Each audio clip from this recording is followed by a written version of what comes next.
Hello babies and babas, hello boys and girls, hello my dear students. My name is Professor नीति दोषी और आपका बहुत बहुत स्वागत है हमारे चैनल पे. आई होप आप सब स्वस्थ है और बहुत बहुत मस्त है. चलिए बच्चों, आज अभी इसी वक्त let us continue my dear students, let us continue with our business law. हम हमारा बिजनेस लॉ सीख रहे थे. हमने मॉड्यूल नंबर 1 कंप्लीट कर दिया है. मॉड्यूल नंबर 2 चल रहा है. मॉड्यूल नंबर 2 में chapter number 1 done, chapter number 2 done. Module number 2 chapter number 3 भी आज हमारा खत्म हो जाएगा. The new concept that we are going to start today my dear friends, the new concept that we are going to start today my dear viewers is time and place of performance. Time and place of performance. जब contract बनता है, offer की जाती है. Contract कैसे बनता है? जी हम जानते हैं. ऑफ़र दी जाती है, ऑफ़र एक्सेप्ट की जाती है, प्रॉमिस बन जाता है, प्रॉमिसेस होते हैं, कंसिडरेशन आता है, अग्रीमेंट बन जाता है, एनफोर्सिबिलिटी बाय लॉ आ जाता है, कॉन्ट्रैक्ट बन जाता है. इसी तरीके से बच्चों हमारा कॉन्ट्रैक्ट बन गया. कॉन्ट्रैक्ट तो बन गया, कॉन्ट्रैक्ट परफॉर्म कैसे होता है? कॉन्ट्रैक्ट तो बन गया भाई, कॉन्ट्रैक्ट अब परफॉर्म कैसे होता है? लास्ट लेक्चर में हमने पढ़ा था कि कॉन्ट्रैक्ट को परफॉर्म करने के 2 तरीके होते हैं. कॉन्ट्रैक्ट को परफॉर्म करने के लिए 2 तरीके होते हैं. एक एक्चुअल परफॉर्मेंस. कॉन्ट्रैक्ट परफॉर्म कैसे होता है? एक एक्चुअल परफॉर्मेंस होती है, एक ऑफर टू परफॉर्म होती है. यानी एक केस में सच में परफॉर्मेंस हुई और कॉन्ट्रैक्ट ऑनर हो गया. सेकंड केस में प्रॉमिसर तो परफॉर्म करना चाहता है लेकिन प्रॉमिसी किसी कारणवश उसको नहीं करने देता. ये था ऑफर यानी टेंडर परफॉर्मेंस. ये हमने लास्ट लेक्चर में पढ़ा था. इस लेक्चर में माय डियर व्यूअर्स, इस लेक्चर में हम पढ़ने जा रहे हैं time and place of performance. जो कॉन्ट्रैक्ट हो रहा है, जो कॉन्ट्रैक्ट बन रहा है, वो कौन से समय पे ऑनर होगा? जो कॉन्ट्रैक्ट बन रहा है वो कौन से समय, कौन से टाइम, कौन से दिन, कौन से डेट पे ऑनर होगा? वो कौन सी जगह यानी प्लेस, वो कौन से जगह पे, वो कौन सी प्लेस पे ये कॉन्ट्रैक्ट परफॉर्म होगा? ये हम ये कॉन्सेप्ट में पढ़ेंगे और समझने की कोशिश करेंगे. Time and place of performance of a contract are matters to be determined by an agreement. agreement में लिखा होना चाहिए. अगर नहीं लिखा है तो क्या होगा वो बाद में देखेंगे. सबसे पहले तो कॉन्ट्रैक्ट में, अग्रीमेंट में लिखा होना चाहिए कि अग्रीमेंट में जो भी टर्म्स एंड कंडीशंस है वो फुलफिल कौन से दिन पे, कौन से डेट पे, कौन से टाइम पे, कौन सी जगह पे होगी. आगे पढ़ेंगे. Between the parties to themselves. Section 46 to Section 50 lays down the following rules in this regard. The first rule, where no application is to be made and no time specified. समझिएगा, where no application is to be made and no time is specified. मान लीजिए आप घर बैठे हो. मान लीजिए आप घर पे बैठे हो. ये है आप, ये है आपका घर. हाँ, ये आप हो, ये है आपका घर. आप घर पे बैठे हो. आपने कॉल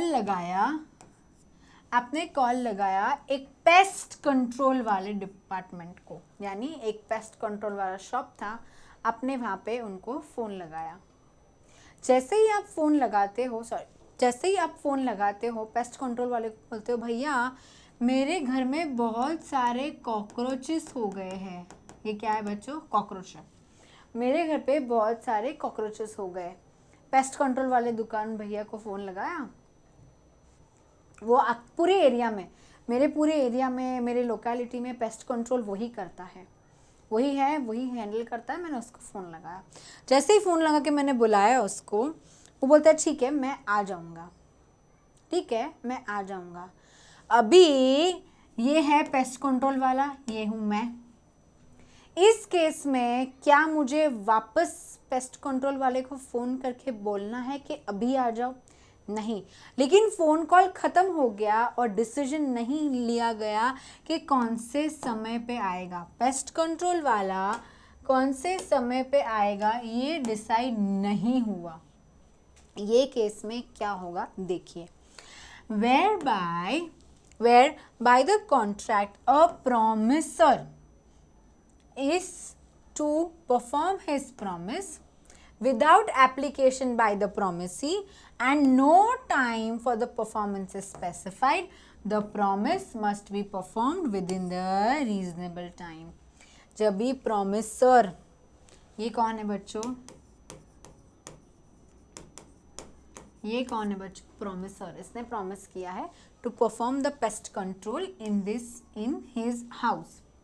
इसने प्रॉमिस किया कि मैं तेरे घर पे पेस्ट कंट्रोल परफॉर्म करूँगा, लेकिन कौन से समय पर करूँगा ये डिसाइड नहीं किया गया, और ये सर्विस लेने के लिए एप्लीकेशन करने की कोई ज़रूरत नहीं है, यानी दोबारा उसको बुलाने की कोई ज़रूरत नहीं है। तो इस केस में जो प्रॉमिसर है उसे कौन से टाइम पे अपना सर्विस रेंडर करना है, तो रीजनेबल टाइम होना चाहिए। वो टाइम कौन सा होना चाहिए बच्चों, व्यूवर्स, वो टाइम होना चाहिए reasonable time. Now what is reasonable time? एक रीजनेबल टाइम होता क्या है बच्चों? Reasonable time is in each particular case a question of fact. It depends on the special circumstances of the case, the usage of the trade or the intention of the parties at the time of entering into the contract. बच्चों reasonable time सारे cases में, सारे contracts में अलग अलग होता है। Generally reasonable time working hours में गिना जाता है। अगर कोई भी प्रॉमिसर ने किसी चीज़ करने का प्रॉमिस किया है और प्रॉमिसी को एप्लीकेशन देने की कोई ज़रूरत नहीं है कि हाँ भाई तुम अभी आओ और तुम ये सर्विस दे दो, या तुम आओ या तुम अपना प्रॉमिस फुलफिल करो, ये एप्लीकेशन प्रॉमिसी को देने की कोई ज़रूरत नहीं है। इस केस में प्रॉमिसर ने भी टाइम डिसाइड नहीं किया है, दोनों के बीच में टाइम डिसाइड नहीं हुआ है। इस केस में भी बच्चों प्रॉमिस तभी फुलफिल होगा at the reasonable time. Generally reasonable time depends from case to case, depends from contract to contract, but business hours is the most reasonable time. The next, my dear students, where time is specified and no application is to be made. Time specify किया गया है, time is specified, लेकिन application दोबारा से बच्चों application करने की कोई ज़रूरत नहीं है। टाइम स्पेसिफाई किया गया है लेकिन application is to be no application, sorry my dear viewers, no application is to be made, यानी एप्लीकेशन दोबारा से करने की कोई ज़रूरत नहीं है। इसमें क्या होगा, when a promise is to be performed on a certain day, दिन फिक्स किया है। ऊपर वाले केस में फ़ोन पे पेस्ट कंट्रोल वाले ने क्या बोला, पेस्ट कंट्रोल जो हैंडल करता है ये एरिया का उस ओनर ने हमें क्या बोला, मैं आ जाऊँगा। इसी जगह पे सोचो समझो उसने बोला होगा हाँ हाँ मैं कल 4 बजे आता हूँ, मैं कल 4 बजे आता हूँ, डिसाइड हो गया है मैं कल 4 बजे आता हूँ। मतलब the promisor may undertake to perform it without application by the promisee. अभी वापस कल 3:30 बजे मैं फ़ोन करूँ क्या, मैं यानी हाउस ओनर फ़ोन करेगा क्या, ए भैया आप 4 बजे आने वाले तो अभी आ जाओ। अरे नहीं, ज़रूरत है, टाइम डिसाइडेड है ना, एप्लीकेशन नहीं करना है। May undertake to perform without application by the promisee. In such a case, the promiser may perform the promise at any time during the usual business hours. Underline कीजिए, during the usual business hour on such day at such place at which the promise ought to be performed under section 47. Underline कीजिए, under section 47, ऊपर वाला बच्चों था section 46। आगे बढ़ेंगे, application for performance on a certain day at a certain time. इस case में promisee application करेगा, यानी प्रॉमिसी कहेगा कि तुम जो प्रॉमिस करने वाले थे ना प्रॉमिसर जी, हेलो प्रॉमिसर जी, आप जो प्रॉमिस निभाने वाले थे ना वो इस दिन पे इस टाइम पे निभा दीजिए, वो इस दिन पे इस टाइम पे निभा दीजिए। यानी when a promise is to be performed on a certain day, the promisor may undertake to perform it after the application by the promisee to that effect. In such a case, it is the duty of the promisee to apply for the performance at the proper place within the usual business hour. What is the proper place and what is the proper time in each particular case is the question of fact. ऐसे cases जहाँ पे promisee को application देना है, ऐसे cases जहाँ पे promisee को एप्लीकेशन देना है और प्रॉमिसर को परफॉर्म करना है, तो ये दोनों की ड्यूटी है कि वो ऐसे जगह पे और ऐसे टाइम पे परफॉर्म करें जो नॉर्मल बिजनेस आवर्स में, time should be normal business hours.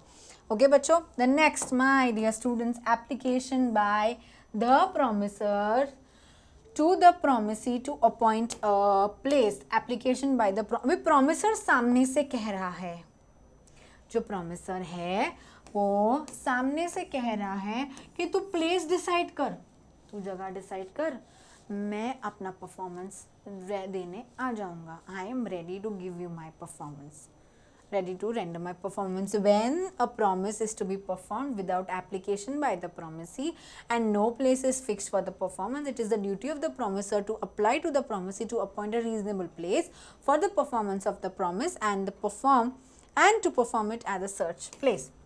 अगर कॉन्ट्रैक्ट में कोई भी जगह डिसाइडेड नहीं है, अगेन अगर कॉन्ट्रैक्ट में माय डियर व्यूअर्स कोई भी जगह डिसाइडेड नहीं है, प्लेस डिसाइडेड नहीं है, तो प्रॉमिसर को पूछना है, किसे, प्रॉमिसी को, कि भाई तुम मुझे बता मैं कहाँ आऊँ, मैं कितने बजे आऊँ. उसे डिसाइड करना है कि मुझे जगह बता. अपॉइंट अ प्लेस, किसको अपॉइंट करना है, प्रॉमिसी को. बताएगा कौन करने के लिए, तो प्रॉमिसर.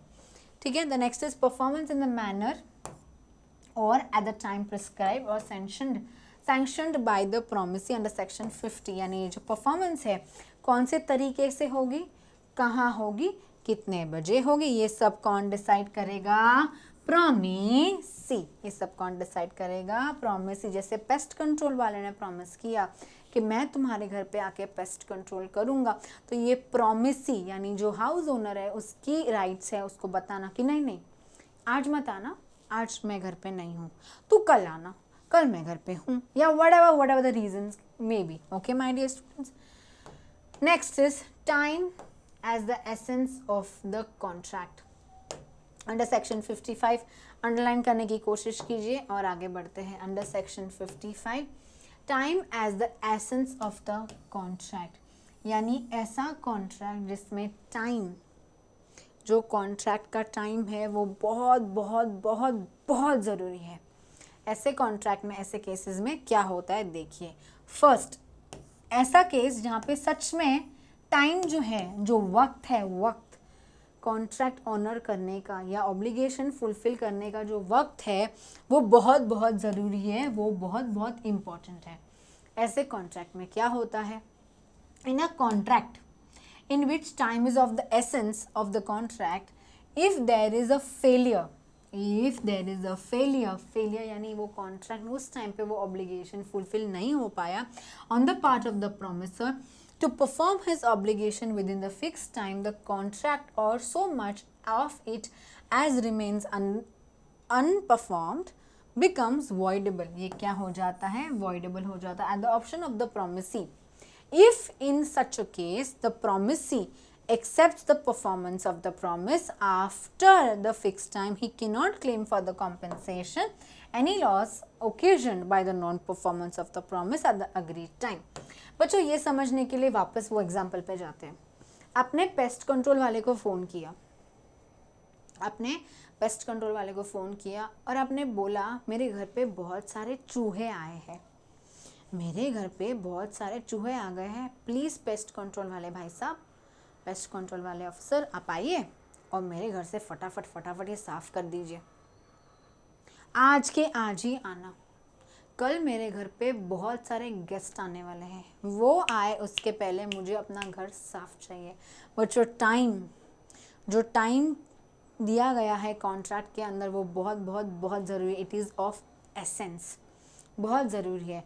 उस टाइम पे अगर प्रॉमिसी अपना वादा नहीं निभाता है, यानी प्रॉमिसी अपना ऑब्लिगेशन नहीं कर पाता है, तो ये कॉन्ट्रैक्ट हो जाएगा वॉइडेबल. ये कॉन्ट्रैक्ट क्या हो जाएगा माय डियर व्यूअर्स, ये कॉन्ट्रैक्ट क्या हो जाएगा, voidable at the option of the house owner. यानी प्रॉमिसी प्रॉमिसी के मर्जी पे ये कॉन्ट्रैक्ट वॉइडेबल हो जाएगा।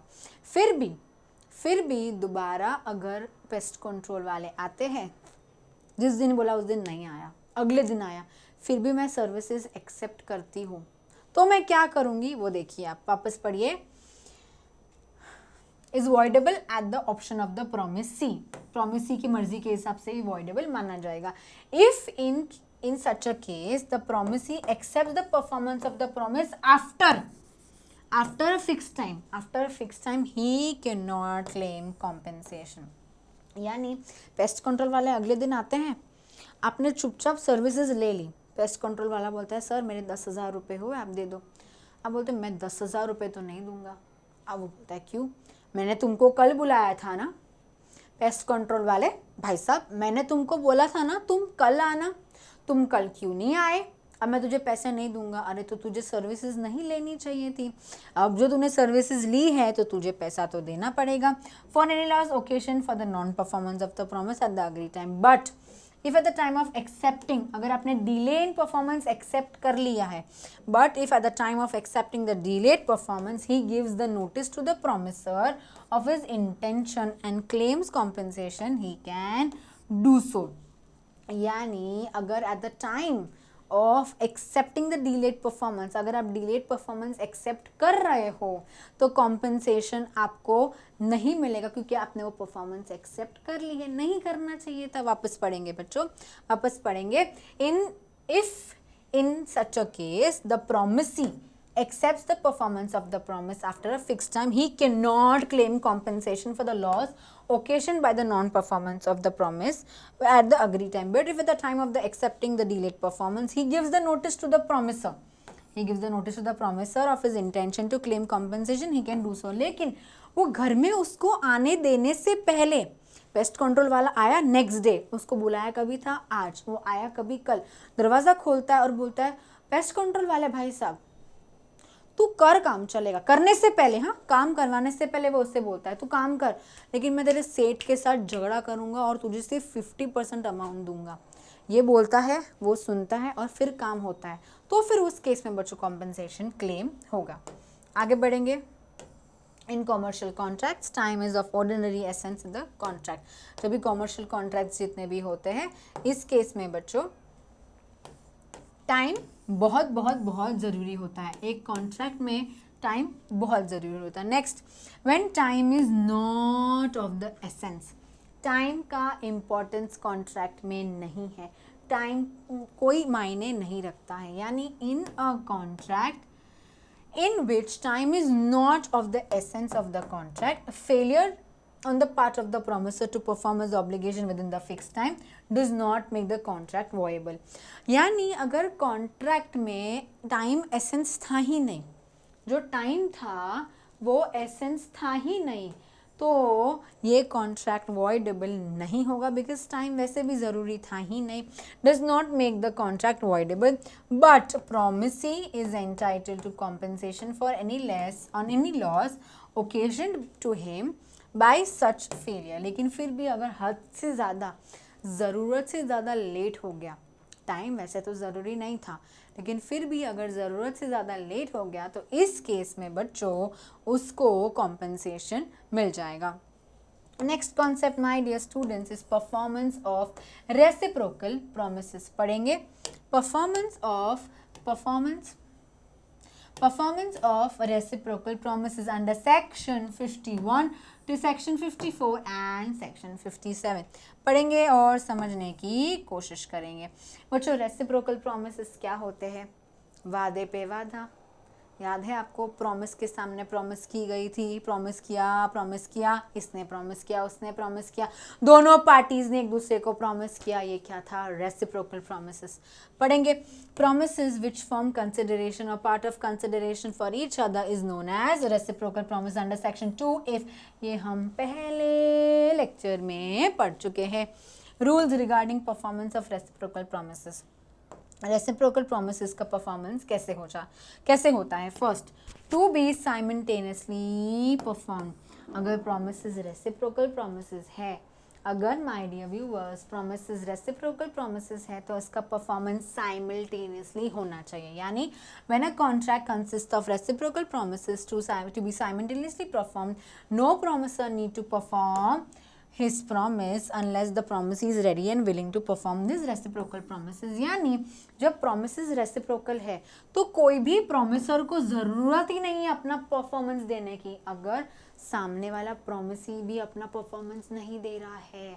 बच्चों प्रॉमिस रेसिप्रोकल प्रॉमिस थी, यानी दोनों पार्टीज को अपना अपना काम करना है, यानी प्रॉमिसर को ज़रूरत नहीं है अपना काम करने की अगर प्रॉमिसी भी अपना काम, अपना प्रॉमिस, अपना ऑब्लिगेशन फुलफिल नहीं करता है तो।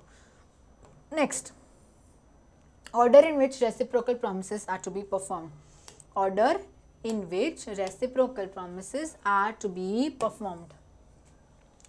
बच्चों when it is expressly fixed, बात करके एक्सप्रेसली फिक्स किया गया है in the contract, by the contract, they shall be performed in that order. यानी कॉन्ट्रैक्ट में ही बोला गया है, रेसिप्रोकल प्रॉमिसेस तो है लेकिन कॉन्ट्रैक्ट में बोला गया है पहले तू कर फिर मैं करूँगा, फिर वापस तू कर फिर वापस मैं करूँगा। ये अगर फिक्स किया गया है कॉन्ट्रैक्ट में तो वो ऑर्डर आप फॉलो करोगे। लेकिन if it is not expressly fixed, लेकिन अगर वो फिक्स नहीं किया गया है कॉन्ट्रैक्ट में, there shall be performed in the order in which the nature of the transaction requires.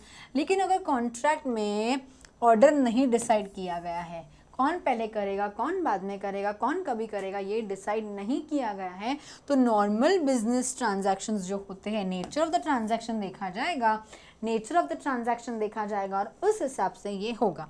The next is बच्चों in case of dependent promises. Again in case of dependent promises where one cannot be performed, where one cannot be performed till the other party has performed। एक का performance possible है ही नहीं, एक का performance possible है ही नहीं जब तक पहले वाला परफॉर्मेंस ना दे। मतलब his promise, then if the other party fails to perform it, he cannot claim the compensation for the reciprocal promises from the first party। अरे भाई तूने खुद ने परफॉर्म नहीं किया ना, इसीलिए उसने भी परफॉर्म नहीं किया। तू करता तो वो परफॉर्म कर पाता, लेकिन तूने खुद ने परफॉर्म नहीं किया तो तू ये उस पे नहीं डाल सकता, तू अदर पार्टी से कॉम्पेंसेशन नहीं मांग सकता। यानी इन such case the other party must make compensation to the first party for any loss in which the first party may sustain by non performance of the contract। यानी जो पहली party थी उसने खुद ने ही परफॉर्म नहीं किया, उसको मालूम था कि मैं फर्स्ट पार्टी हूँ, अगर मैं ही परफॉर्म नहीं करूँगा तो ये कॉन्ट्रैक्ट आगे परफॉर्म होगा ही नहीं, तो मैं तो क्लेम कर ही नहीं सकती कॉम्पेंसेशन, बट सामने वाला व्यक्ति मेरे पास कॉम्पेंसेशन क्लेम कर सकता है क्योंकि उसको लॉस हुआ है। अगला next is effect where a party prevents performance. क्या होता है बच्चों? Effects where a party prevents performance, this contract becomes voidable at the option of the party so prevented. अगर दो पार्टीज है परफॉर्मेंस के लिए, दो पार्टीज है, एक पार्टी ने दूसरे पार्टी का परफॉर्मेंस रोक दिया है, उसको ब्लैकमेल किया है, उसको परेशान किया है, कुछ किसी भी कारणवश उसका वो परफॉर्मेंस होने ही नहीं दे रहा है, इस केस में बच्चों द कॉन्ट्रैक्ट बिकम्स वॉइडेबल। जो परेशान हो रहा है उसके मर्जी से ये कॉन्ट्रैक्ट वॉइडेबल हो जाएगा। He is entitled to compensation from the other party for any loss which he may sustain in the consequence of the non performance of the contract. जिस पार्टी की वजह से दूसरी पार्टी अपना परफॉर्मेंस नहीं दे पाई, वो पार्टी फर्स्ट पार्टी जिसने उसका परफॉर्मेंस रोका था उसके पास से कॉम्पेंसेशन डिमांड कर सकते हैं। अगला, to do certain thing legal and also other things illegal. The first set of the promise to do certain thing legal is a contract, but second to do something illegal is completely void contract. एक ही contract है जिसमें legal चीज़ भी है और illegal चीज़ भी है। ये दोनों केस में बच्चों जो लीगल है वो तो ठीक है, लेकिन जो इलीगल है वो कम्प्लीटली वॉइड माना जाएगा। नेक्स्ट इज बच्चों performance of alternative promise. Understand, performance of alternative promise under section 58। One branch of which is legal, समझिए एक ब्रांच लीगल है एक इलीगल है। The legal branch alone can be enforced. अगर एक लीगल ब्रांच है और एक इलीगल ब्रांच है तो इलीगल ब्रांच तो ऑफकोर्स वॉइड है, लेकिन ये जो लीगल ब्रांच था वो आप एनफोर्स कर सकते हो। एग्जाम्पल देखेंगे और क्लैरिटी मिलेगी। A and B agree that A shall pay B ₹1000। A pay करेगा बी को 1000, for which B shall afterward deliver A इधर राइस, या तो वो राइस डिलीवर करेगा या तो स्मगल्ड ओपियम डिलीवर करेगा। बच्चों राइस डिलीवर करना तो कंप्लीटली लीगल है, राइस तो डिलीवर कर सकता है, लेकिन इसी जगह पे स्मगल्ड ओपियम डिलीवर करना कंप्लीटली इलीगल है। इसीलिए ये part of the contract will be void, लेकिन ये part of the contract will be valid. आगे बढ़ेंगे बच्चों। The contract is valid as to the delivery of the rice and void as to the delivery of the opium. अभी ये चीज समझने के लिए थोड़ा अपना दिमाग लगाएंगे, which is appropriation of payments. बच्चों appropriation of payments का मतलब होता है application of payments under section 59 to section 61 of the Indian Contract Act. इसे Clayton's case भी कहते हैं। इसे समझने के लिए first let us look for an example. एक होता है मिस्टर ए और एक होता है मिस्टर बी। एक होते हैं मिस्टर ए और एक होते हैं मिस्टर बी।